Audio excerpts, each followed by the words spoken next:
Menilai bahwa neraca perdagangan di bulan Oktober ini cenderung akan, masih akan tercatat surplus, namun demikian lebih rendah dibandingkan surplus perdagangan pada bulan September yang lalu. Di kisaran kami kurang hampir sama dengan konsensus yaitu 4,5 billion US dollar, di mana kita melihat bahwa ada kecenderungan kinerja ekspor akan mengalami penurunan secara bulanan. Di sisi lainnya justru, impor memiliki kecenderungan ataupun memiliki potensi untuk meningkat dibandingkan dengan bulan September yang lalu. Dan penurunan kinerja ekspor secara bulanan ini, terindikasi dari beberapa harga komoditas ekspor ya, yang mengalami penurunan sepanjang bulan Oktober yang lalu. Sebagian besar, kurang lebih antara lain seperti CPO, batubara, lalu juga nikel dan juga iron ore, dan juga karet alam, ini sebagian besar juga mengalami penurunan.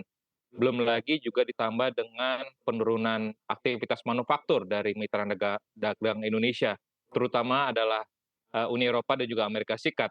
Ditambah lagi dengan kinerja manufaktur China yang masih dalam fase yang kontraksi. Tentunya kami perkirakan ini akan mendorong, penurunan, terbatas dari kinerja ekspor di bulan Oktober, tapi tetap bahwa, surplus perdagangan ini sudah terjadi 30 bulan berturut-turut dan ini mendorong, potensi dari current account balance kita juga akan mengalami surplus sepanjang tahun ini. Baik, Pak Joshua tadi kan kalau Pak Joshua menyampaikan bahwa sebetulnya harga komoditas unggulan ekspor RI seperti misalnya CPO dan juga batubara memang mengalami pelemahan. Tapi kalau dilihat dari sisi permintaan sebetulnya seperti apa Pak Joshua?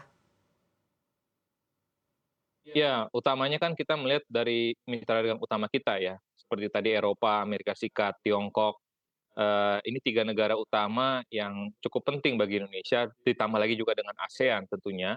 Kita melihat mungkin permintaan dari Eropa dan Amerika Serikat ini cenderung, relatif melandai ya, tapi kita lihat dari sisi China, hal ini pun juga terindikasi dari data custom China sendiri, di mana impor ataupun, impor China ya dari sisi China sendiri, impor China dari Indonesia itu juga mengalami penurunan ya di bulan Oktober, yang lalu. Sehingga ini biasanya memberikan cerminan bahwa ekspor Indonesia ke China pun juga relatif akan cenderung lebih rendah ya. Belum lagi juga tadi data yang baru saja keluar, pertumbuhan ekonomi Jepang ini terkontraksi di kuartal ketiga secara annualized. Jadi kita melihat bahwa kondisi global yang masih diliputi dengan tren kenaikan inflasi dan juga mulai terjadi penurunan aktivitas manufakturnya, ini memberikan, implikasi kepada potensi penurunan, kinerja ekspor Indonesia.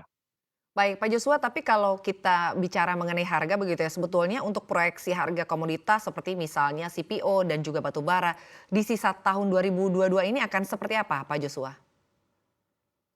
Ya, kalau kita lihat dari sisi CPO tentunya, ini, kondisinya memang berbeda dengan batubara ya. Kalau kita lihat dari sisi CPO sendiri, kami menilai bahwa proyeksi hingga akhir tahun ini berpotensi masih tetap di bawah $1.000 per metric ton ya, ataupun, dari eee,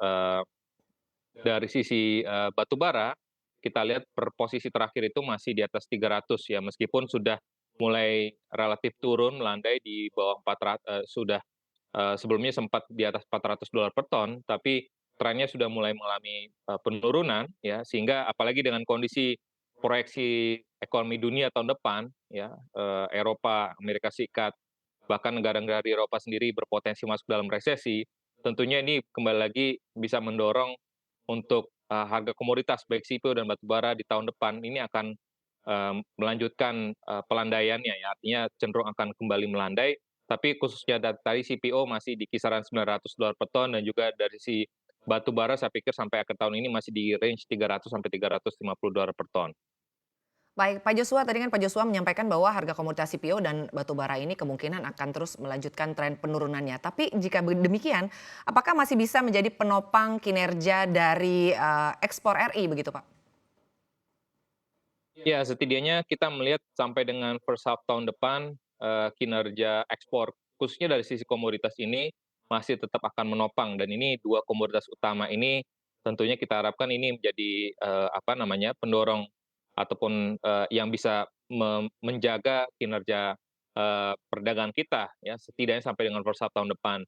Dan di samping itu juga yang perlu kita harus tekankan adalah bagaimana hilirisasi manufacture ya, artinya produk ekspor dari produk manufaktur ini juga pun nggak harus didorong oleh pemerintah ya, meskipun memang tentunya banyak sekali tantangannya karena tadi tahun depan ekonomi global tidak sebaik ekonomi domestik ya, sehingga tentunya ini menjadi salah satu perhatian bagi pelaku usaha ataupun industri yang berorientasi ekspor ya. Tapi setidaknya saya juga meyakini bahwa sampai dengan first half tahun depan kinerja ekspor khususnya batu bara ini masih akan ditopang karena masih kondisi dari perang antara Rusia Ukraina sendiri ini masih akan berlanjut sampai dengan tahun depan.